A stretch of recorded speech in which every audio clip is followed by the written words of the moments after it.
ஒரு டைமுக்கு அப்புறம் நெஞ்சு வலிக்க ஆரம்பிச்சிச்சு. அப்படி நெஞ்சு வலிச்சுது, எங்க தேம்பி உடஞ்சி அழுந்துட்டு போறோமோன்ற அளவுக்கு வந்து அந்த படம் வந்து எனக்கு வந்து பயங்கர இம்பாக்ட் கிரியேட் பண்ணுச்சு. நம்மள எப்படி நம்ம டிஸ்குவாலிஃபை பண்ணி ஊருக்கு வெளியே வச்சிருக்காங்களோ அதே மாதிரி நம்ம பாடுற பாட்டு, எழுதுற எழுத்து, வாழ்ற வாழ்க்கை எல்லாமே லெஸ்ன்னு சொல்லிட்டு ஒரு டிக்னிட்டி இல்லாத ஒரு வாழ்க்கை நம்ம வாழ்ந்துட்டு இருக்கணும். மண்டில போட்டு நம்ம பேசுறது, நம்ம பழகுறது எல்லாமே பிரச்சனைக்குரியதா மாத்தி வச்சிருக்கிற சமூகத்துல இப்படி சொல்றது மூலமா அவங்களுடைய வேண்டுகோள் என்னவா இருக்குன்னா, நான் அதை பேசாம இருக்கணும்ன்றதுதான், நம்ம அப்படி பாடாம இருக்கணும்ன்றது, அப்படி கூடாம இருக்கணும்ன்றது. அதெல்லாம் முடியாது. நீ என்னன்னாலும் சொல்லிக்கோ, பாடுவோம், கூடுவோம், பேசுவோம், என்னன்னாலும் பண்ணுவோம். இது எங்க ஸ்டேஜ், இது எங்களுக்கான ஸ்டேஜ் நாங்க உருவாக்கி கொண்டிருக்கிற காலகட்டத்தில் இருக்கிறோம். அதனால வந்து வாய்ப்பே கிடையாது. ஆர்ட்ன்றது என்ன, ரொம்ப கான்சியஸா கிரியேட் ஆகுதுதான். கான்சியஸ்னஸ் எங்கிருந்து கிரியேட் ஆகுதுன்னா சமூகத்துல இருந்து தான். இதுதான் ரொம்ப சிக்கலான ஒரு வடிவமா இங்க இருக்கு. எதை பத்தி கேள்வி கேட்டாலும் நீ ஏன் கேள்வி கேட்கிற, அப்ப உனக்கு யாரோ பின்னாடி இருக்கிறாங்க, பிரச்சனை நடக்குதுயா. இந்த 3 நாள்ல கடந்த 4 நாள்ல வந்து தலித்துகள் மீது நிகழ்த்தப்பட்ட வன்முறையின் தமிழகத்துல மிக மோசமா நடந்திருக்கு. அதை பத்தி நீ என்ன பேச போற, எப்ப பேச போறீங்க நீங்க? நான் வந்து பைக் ஓட்டுனாதான் அவங்களுக்கு பிரச்சனை, அதனால தான் கையை வெட்டாங்கன்னு சொல்லிட்டு.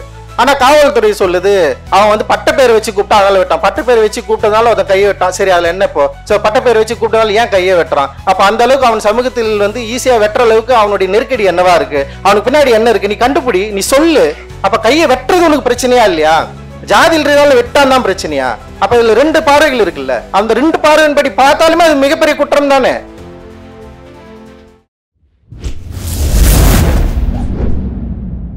ஜெய்பீம். ஓகே, ரொம்ப சந்தோஷம், மகிழ்ச்சி. முதலாவதா இந்த படத்தை எடுத்த டிரெக்டருக்கு வந்து என்னுடைய மனமார்ந்த நன்றிகள், வாழ்த்துக்கள். ஏன்னா நான் தொடர்ந்து சினிமாக்குள்ள வந்தவொடனே வந்து இந்த டாக்குமெண்டேஷன் பத்தி நிறைய பேசிட்டே இருப்பேன். ஸோ அதோட தொடர்ச்சியா இந்த படம் இருக்கிறது. நான் பயங்கர சந்தோஷப்பட்டேன் இந்த படம் பார்த்துட்டு. அண்ட் வந்து மனோஜ் ரொம்ப சந்தோஷம்டா, தேங்க்யூ. ஏன்னா நம்ம யோசிக்கிறதே என்னன்னா, ஆர்ட்ன்றது என்ன, ரொம்ப கான்சியஸா கிரியேட் ஆகுதுதான். கான்சியஸ்னஸ் எங்கிருந்து கிரியேட் ஆகுதுன்னா சமூகத்துல இருந்து தான் கிரியேட் ஆகுது. கான்சியஸ் வந்து ரொம்ப ரொம்ப முக்கியமானது. ஒரு சமூகத்துல நமக்கு முன்னாடி நடக்கிறத நம்ம பார்த்துட்டு நம்ம என்ன பண்றோம், அதுதான் ரொம்ப முக்கியமானது. அது வந்து கான்சியஸ்னஸ் கிரியேட் பண்றது. அப்போ ஒரு கான்சியஸ்னஸோட ஒரு பிரச்சனையை பார்த்துட்டு அதை பத்தி பேசாமலேயோ, அதை பத்தி எழுதாமலேயோ, அதை பத்தி உரையாடாமலேயோ நகர்ந்து போறது வேணா நீ வேணா தப்பிக்கலாம், இல்ல இது வந்து இல்லைன்னு சொல்லலாம். பட் ஆனா உன் மனசுக்குள்ள அது உள்ள போச்சுன்னா டெஃபினட்டா அது வெளியே வரும். அந்த வெளியே வர்றதுக்கு ஒரு ப்ரெஷர் தேவைப்படுது, ஒரு உந்துதல் தேவைப்படுது. அதுக்கு ஒரு மாடல் இல்லாம இருந்தது இங்க. ஏன்னா வந்து அதுக்கு ஒரு ஸ்பேஸ் இல்லாம இருந்தது. அந்த ஸ்பேஸை உருவாக்க தான் நம்ம தொடர்ந்து வந்து முயற்சி பண்ணிட்டே இருக்கிறோம். அந்த ஸ்பேஸ்ல ஒரு என்ன சொல்றது, ஒரு எக்ஸ்டெண்டட் வெர்ஷனா யாழ் இருக்கிறத வந்து நான் நினைச்சு சந்தோஷப்படுறேன், பெருமைப்படுறேன். ரொம்ப ரொம்ப நன்றி. ஏன்னா யாழ் வந்து தொடங்கினதுக்கு பல காரணங்கள் இருக்கலாம். ஆனா வந்து அது தொடங்கினதுக்கு அப்புறம் ரொம்ப கன்ஸ்ட்ரக்டிவா அதை ஃபார்ம் பண்ணி ரொம்ப சரியான திசையில நீங்க கொண்டு போறீங்க. நீங்க நினைச்சிருந்தா அந்த படத்தை வந்து பாதிலேயே டிராப் பண்ணிருக்கலாம். ஏன்னா எப்பயே எடுத்தது அது நிறைய பிரச்சனைகள் இருக்கு யாழில. குறிப்பா மனோஜ் அந்த பினான்சியலா ரொம்ப ஒரு பிரச்சனையில தான் வந்து இந்த யாழி நிறுவனம் வந்து தொடர்ந்து நடைபெற்று கொண்டிருக்கிறது. அவர்கள் மேல பெரிய அக்கறை இருக்கு எனக்கு. அது என்னன்னா, அந்த அக்கறை வந்து இந்த மாதிரியான ஒரு படமா வெளியே வரப்போ ஒரு பெரிய நம்பிக்கையா மாறுது.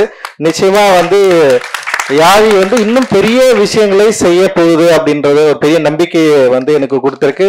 ரொம்ப ரொம்ப நன்றி. யாழில இருக்கிற ஒவ்வொருத்தரும், மோசல்ல இருந்து நிறைய பேர் இங்க இருக்காங்க. அண்ட் வந்து எல்லாருக்குமே என்னுடைய வாழ்த்துக்கள்.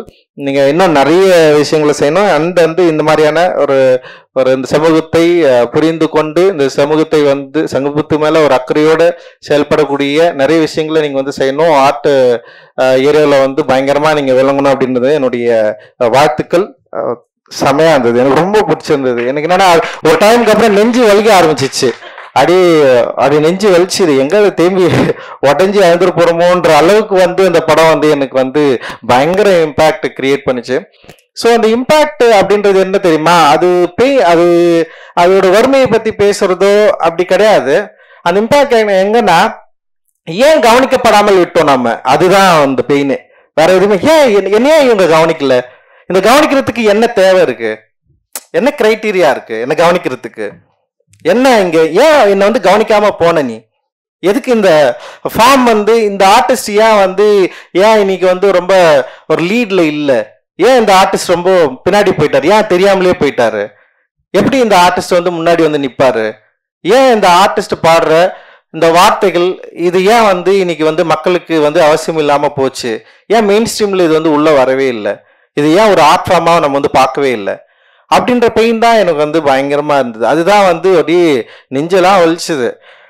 சம்டைம்ஸ் நமக்கு இப்போ இவன் அறிவு சொல்றான்ல, சம்டைம்ஸ் அவனுடைய நெருக்கடிகளுக்குள்ள இருந்து இந்த உலகத்தை பாக்குறப்போ நமக்கு சரியான அங்கீகாரம் கிடைக்கல அப்படின்றது இன்னைக்கு இருக்கிற பிரச்சனை இல்லை. நிச்சயமா ஒரு பெரிய ஸ்ட்ரகிளுக்கு அப்புறம் தான் நம்ம இங்க இந்த ஸ்டேஜ்ல நின்று இருக்கோம். ஆனா இதுவே ஒரு பெரிய வெற்றியா தான் நான் பாக்குறேன். அறிவு அப்படின்றது அறிவா இருக்கட்டும், இப்ப இந்த படமா இருக்கட்டும், இல்ல லலித் சுப்பையா அவர்கள் வாழும் காலத்துல தெரியாம போனாலுமே இந்த இடத்துல அட்லீஸ்ட் அவங்க குடும்பத்துக்கு முன்னாடியாவது இது ஒரு மக்களுக்கு தெரிகிற ஒரு இடத்துக்கு போய் நிக்குது இல்ல, அட்லீஸ்ட் இதுதான் ஒரு பெரிய வெற்றியா நான் பாக்குறேன் நானு. சோ இது யாருடைய பிரச்சனைனா இந்த சமூகத்தோட பிரச்சனை தான், நம்ம பிரச்சனை கிடையாது. இந்த சமூகம் நமக்கு இதெல்லாம் ஆர்ட்னு சொல்லி கொடுக்கவே இல்லை ஃபர்ஸ்ட். அப்புறம் நம்ம தான் இது ரொம்ப லேட்டரா புரிஞ்சுக்கிறோம், இதெல்லாம் ஆர்ட் தான் அப்படின்னு நம்ம புரிஞ்சுக்கிறோம், ரொம்ப லேட்டரா புரிஞ்சுக்கிறோம். அந்த கான்சியஸ் வரதுக்கே நமக்கு லேட் ஆகுது. ஏன்னா இதெல்லாம் ஆர்ட்டே கிடையாது, இந்த வடிவத்துக்குள்ளே இல்லைன்னு சொல்லிட்டு நம்மளை பயங்கரமா எப்படி நம்ம டிஸ்குவாலிஃபை பண்ணி ஊருக்கு வெளியே வச்சிருக்காங்களோ அதே மாதிரி நம்ம பாடுற பாட்டு, எழுதுற எழுத்து, வாழ்ற வாழ்க்கை எல்லாமே லெஸ்ன்னு சொல்லிட்டு ஒரு டிக்னிட்டி இல்லாத ஒரு வாழ்க்கை நம்ம வாழ்ந்துட்டு இருக்கணும். மண்டில போட்டு நம்ம பேசுறது, நம்ம பழகுறது எல்லாமே பிரச்சனைக்குரியதா மாத்தி வச்சிருக்கிற சமூகத்துல இது நல்லது, இது பாசிட்டிவ் அப்படின்ற ஒரு விஷயத்த யோசிக்கிறதுக்கே நம்ம பல வருடங்கள் நம்முடைய வாழ்க்கையில கடக்க வேண்டியது இருக்கு. கிட்டத்தட்ட இந்த கான்சியஸ் வரதுக்கு எனக்கு ஒரு 16 வயசு 17 வயசு ஆக வேண்டியது இருக்கு. சின்ன வயசுலயே வந்திருக்கணும். நான் 1வது படிக்கிறப்ப இல்ல 4வது படிக்கிறப்ப கானா பாட்டு பயங்கர அற்புதமான பாட்டா எனக்கு இருந்திருக்கணும். ஆனா அப்படி இல்லவே இல்லை. என் அப்பா என் வீட்லயும் குடும்பத்திலயும் அந்த பாட்டெல்லாம் பாடாதுன்னு சொல்லியிருப்பாங்க. லைக் எவ்வளவு ஒரு மோசமான சமூகம்ல இது. நமக்கு ரொம்ப க்ளோஸா இருக்கிற ஒரு ஆர்ட்டையே நமக்கு இழிவா சொல்லி கொடுத்துருக்குது. மோல் அடிக்கிறது இழிவுன்னு நமக்கு சொல்லி கொடுத்துருக்குது. நமக்கு ரொம்ப க்ளோஸான ஆர்ட், ரொம்ப ஈஸியா யாருமே சொல்லி கொடுக்காம நமக்கு பழகின ஒரு ஆர்ட் இது. யாருமே சொல்லி கொடுக்காம பேசின பழமொழிகள் இருக்குது, பேச்சு வழக்கு இருக்குது, மொழி இருக்குது. இது எல்லாத்தையும் என்ன பண்றாங்கன்னா ஃபர்ஸ்ட் ஸ்கூல்லயே இந்த ஸ்கூல் டீச்சர் நம்மளை முதல்ல இப்படி பேசாத, சேரில இருந்து நீ வரையா, உன் பாஸ் எப்படிதான் இருக்குமா, ஃபர்ஸ்ட் அங்கேயே கட் ஆகுது. ஸோ அப்போ அங்கேயே எனக்கு ரொம்ப கான்சியஸ் ஆகுது, நான் எப்படி பேசணும் அப்படின்னு எனக்கு ஒரு பிரச்சனை ஸ்டார்ட் ஆகுது. ஓ நம்ம எப்படி பேசணுமா, இல்ல அப்படி பேசணுமா, ஓ அந்த மாதிரி பேசணுமா, எவ்வளவு சிக்கலுக்குள்ள நம்ம மாட்டின்னு இருக்கிறோம் அப்படின்றது ரொம்ப ரொம்ப முக்கியமா சின்ன வயசுல இருந்து ஸ்டார்ட் ஆகுது. சின்ன வயசுல இருந்து நம்ம பேசுறது கரெக்டு தப்பு, இல்ல நம்ம பாடுறது கரெக்டு தப்பு, இந்த இது நம்ம இது எல்லாத்தையும் புரிஞ்சுக்கிறதுக்கே ஒரு ஸ்டடி தேவைப்படுது. அப்போ ஒரு 16 வயசுல 17 வயசுல நம்ம புரிஞ்சுக்கினதுக்கு அப்புறம் அதை நம்ம ஸ்டேஜ் பண்றப்போ நமக்கு ஒரு நம்பிக்கை இல்லை. இந்த நம்பிக்கையை கொடுக்கறதுக்கு தான் நம்ம எல்லாருமே முயற்சி செஞ்சுட்டே இருக்கிறோம். இந்த நம்பிக்கையை நமக்கு முன்னாடி பல தலைவர்கள் உருவாக்கி இருக்கிறாங்க. அதுக்கு என்னுடைய மிகப்பெரிய நம்பிக்கை பாபா அம்பேத்கரை நான் எப்பவுமே பார்ப்பேன். அந்த நம்பிக்கையிலிருந்து எனக்கு ஒரு நம்பிக்கை கிடைச்சதுனால அந்த மாடலை கிரியேட் பண்ண நம்ம ட்ரை பண்றோம். அந்த மாடல் இன்னைக்கு ஒரு பெரிய இடத்துக்குள்ள நிக்குது. இன்னைக்கு ஒரு மெயின் ஸ்ட்ரீம்ல டிஸ்கஸ் பண்ற ஒரு இடத்துக்கு வந்திருக்கு அப்படின்றது ரொம்ப ரொம்ப சந்தோஷமா இருக்கு. அண்ட் இதுதான் நம்ம எல்லாருமே செய்யணும்னு நான் நினைக்கிறேன். ஸோ நம்ம நம்முடைய பெர்ஸ்பெக்டிவை மாற்ற வேண்டிய அவசியம் இருக்கு. ஆர்டிஸ்ட் டெஃபினட்டா ரொம்ப கான்சியஸா நம்ம இயங்க வேண்டியிருக்கு. அந்த கான்சியஸ்னஸ்ல ஒரு பெர்ஸ்பெக்டிவ் கிரியேட் பண்ண வேண்டியது இருக்கு. கோணங்களை நம்ம திசை திருப்ப வேண்டிய அவசியம் இருக்கு. இங்க எந்த கதைகள், எந்த பாடல்கள், என்ன இதெல்லாம் இல்லைன்னு சொன்னாங்களோ அதெல்லாம் இருக்கு நம்ம பேச வேண்டியது இருக்கு. அப்போ எதிரா ஒரு விஷயத்த நம்ம உருவாக்க வேண்டியது இருக்கு. அந்த உருவாக்குறதுல இருந்து பெரிய நம்பிக்கைகளை உற்பத்தி செய்ய வேண்டியது இருக்கு. அந்த நம்பிக்கை தான் வளரும் தலைமுறைக்கு ஒரு பெரிய இன்ஸ்பிரேஷனா மாறுது. அந்த நம்பிக்கை தான். அந்த நம்பிக்கை இல்லைன்னு வச்சுக்க, அவங்க இது எல்லாத்தையுமே விட்டு வேற எதையும் நோக்கி ஓடுறதுக்கான வேலை இருக்கும். ஸோ இந்த மாதிரி நிறைய விஷயங்கள்ல நம்ம தொடர்ந்து இங்க தமிழ் சூழல்ல இன்னைக்கு நடந்துட்டு இருக்கு அப்படின்றது நினைக்கிறப்ப எனக்கு ரொம்ப ரொம்ப பெரும் மகிழ்ச்சியாகவும் சந்தோஷமா இருக்கு.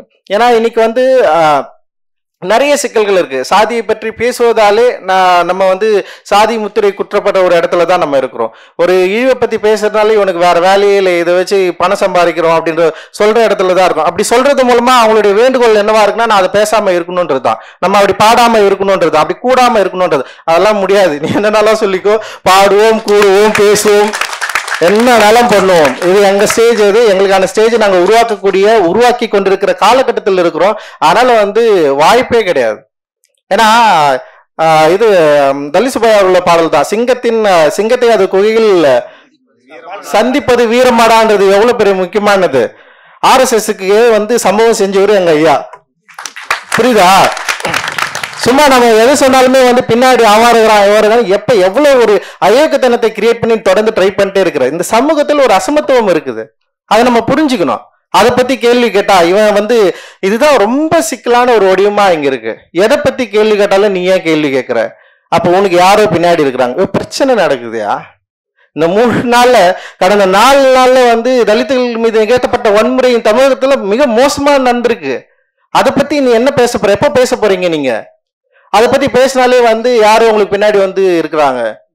அப்போ ஒரு உண்மைக்கு எதிராக ஒரு உண்மை இங்க கிடையவே கிடையாது. உண்மைக்கு எதிராக ஒரு பொய்யை கிரியேட் பண்ற. அந்த பொய்யை கிரியேட் பண்ணி உன்னுடைய வலைதளங்கள்ல சோசியல் மீடியால நீ பேசி இப்படி ஒரு விஷயமே நடக்கல அப்படின்னு சொல்லிட்டு ஒரு மாற்று கருத்தை உருவாக்க முயற்சி பண்ற. மாற்று கருத்தை உருவாக்கி முயற்சி பண்ணி அது சோசியல் மீடியால போட்டு உடனடியாக மக்களை தீர்ப்பு எழுத வைக்கிறாங்க. இது நடக்கவே இல்லை, இது ஒரு பொய்யான ஒரு மாயை உருவாக்குறாங்க இங்க அப்படின்னு சொல்லிட்டு. முதல்ல அக்செப்ட் பண்ணும் இங்க என்ன பிரச்சனை இருக்கு. எதுக்கு ஆட்சி மாற்றத்தை விரும்பணும்? சும்மா அப்படி போயிடுறதுக்கு. ஆட்சி மாற்றத்தை நம்ம ஏன் விரும்புறோம்?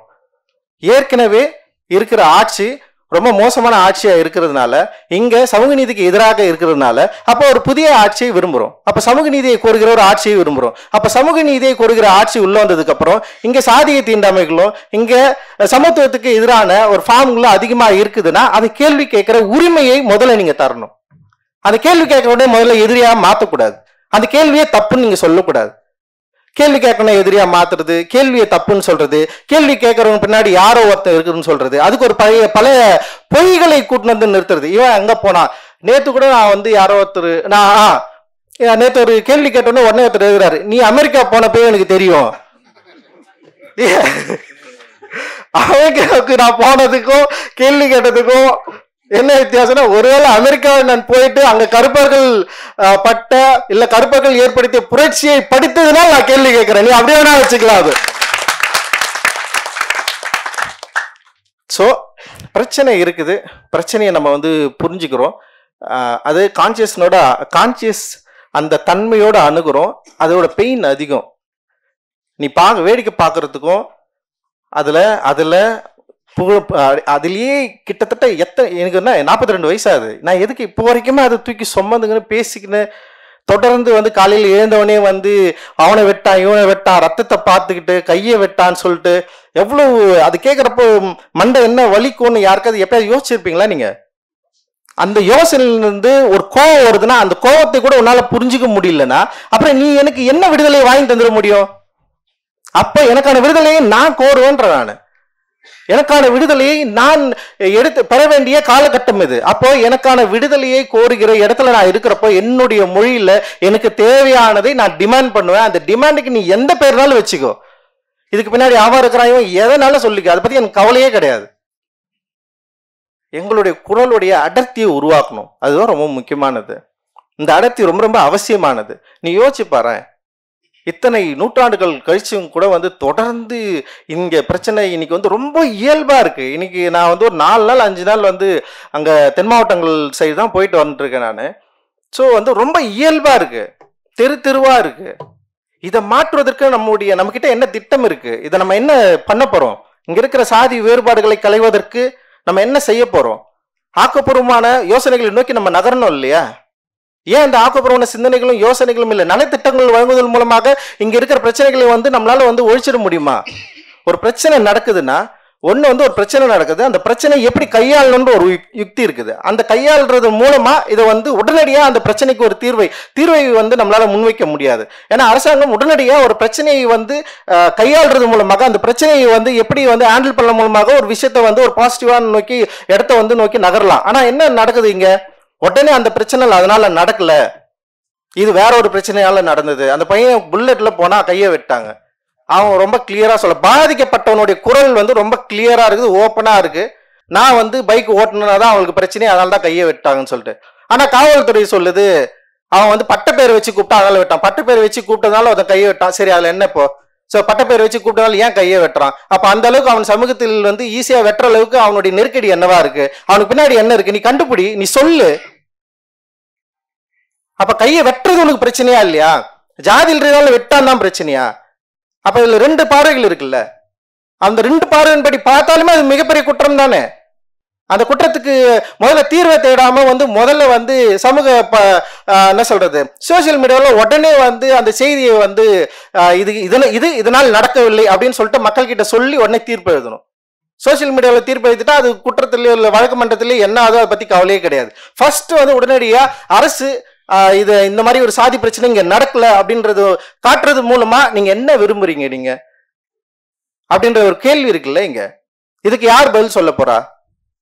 இந்த பதிலை கோருவது எங்களுடைய அடிப்படை நியாயம், எங்களுடைய உரிமை. இது பாதிக்கப்பட்டவங்க கிட்ட போய் நம்ம பேச முடியுமா? இதேதான் வேங்கவேல்லையும் நடந்தது. எல்லா பிரச்சனைகளும் இதுதான் நடக்குது. சரி, வேங்கவேல் பிரச்சனை பயங்கரமா ரொம்ப மோசமான பிரச்சனையா போயிட்டு இருக்கு.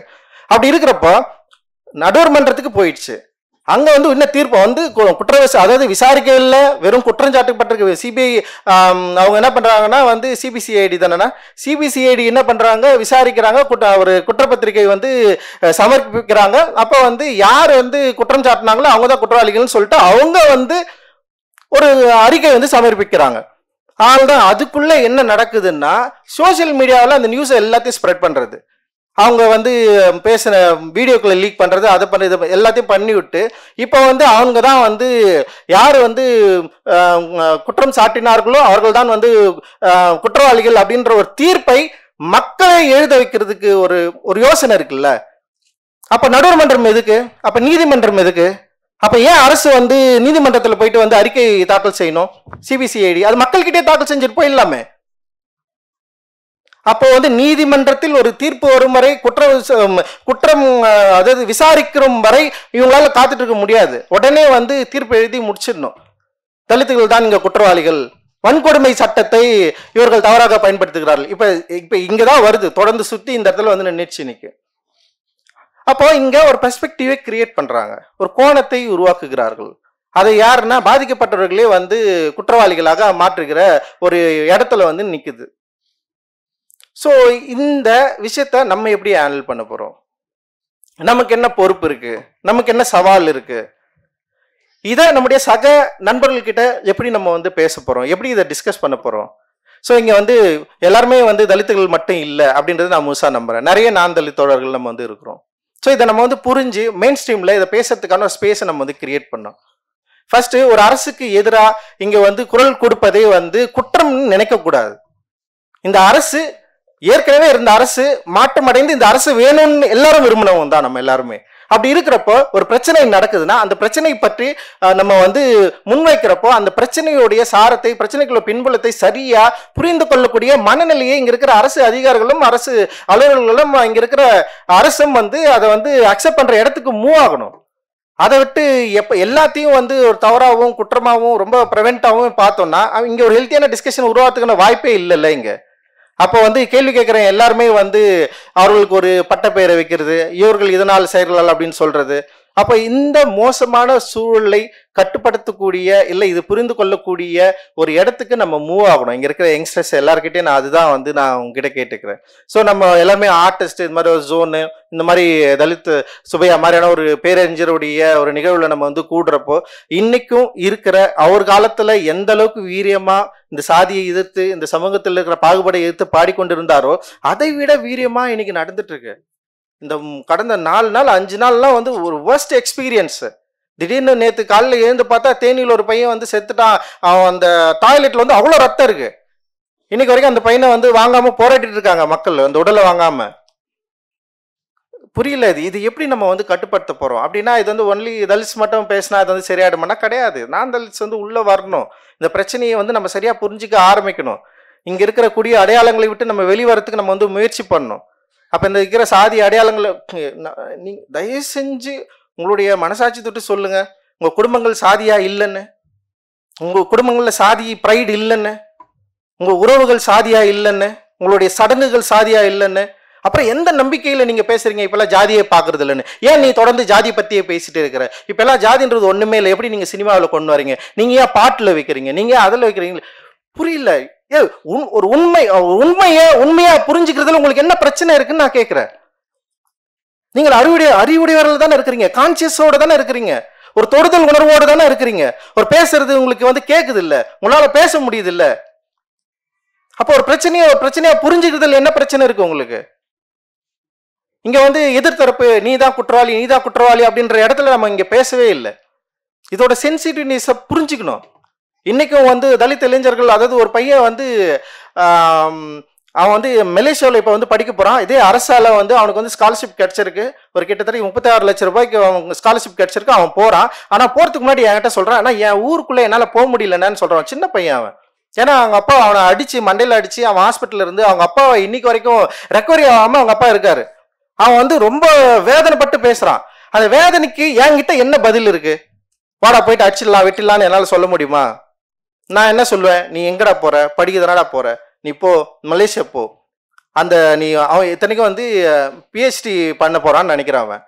அவன் வந்து அவன் என்ன பாதிக்கப்பட்டான்னா அந்த துறையிலேயே வந்து போயிட்டு அந்த நரம்பியல் சம்பந்தமா வந்து அவன் வந்து பண்ண போறான் அவன். ஸோ அவன்கிட்ட அதை தான் நம்மளால சொல்லி அனுப்ப முடியுது. அப்போ பிரச்சனையே இல்லையா? எல்லா ஆட்சியிலும் தான் பிரச்சனை இருந்தது, இந்த ஆட்சியிலும் இப்படிதான் இருக்கும்னா அப்ப எதுக்கு இந்த ஆட்சின்ற கேள்விதான் எங்களுக்கு வருது. அப்போ இந்த ஆட்சி உண்மையிலேயே சமூக நீதி மேல அக்கறை இருந்ததுன்னா நீங்கள் தலித்துகள் மீது நிகழ்த்தப்படுற வன்முறைகளுக்கு நீங்கள் பதில் சொல்லியே ஆகணும். வன்முறைகளை நிறுத்துவதற்கு உங்களுக்கு என்ன வாய்ப்பு இருக்கு? நீங்க அதை எப்படி சரி பண்ண போறீங்க? உங்ககிட்ட என்ன திட்டம் இருக்கு? ஸோ வருகிற 2026 எலெக்ஷன் வருது. ஸோ அதை எப்படி நீங்கள் எதிர்கொள்ள போகிறீர்கள்? அப்போ உங்களுக்கு ஒரு திட்டம் இருக்குங்களா, ஒரு வடிவம் இருக்கும்ல.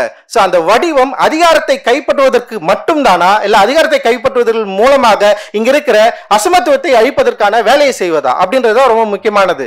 நிச்சயமாக பிஜேபி ஊர் தெருவில் வருதோ இல்லையா, காலனி தெருவுல வராது. ஏன்னா ஒவ்வொரு தெருவுகளும் ஒரு அம்பேத்கர் படிப்பகம் இருக்கு.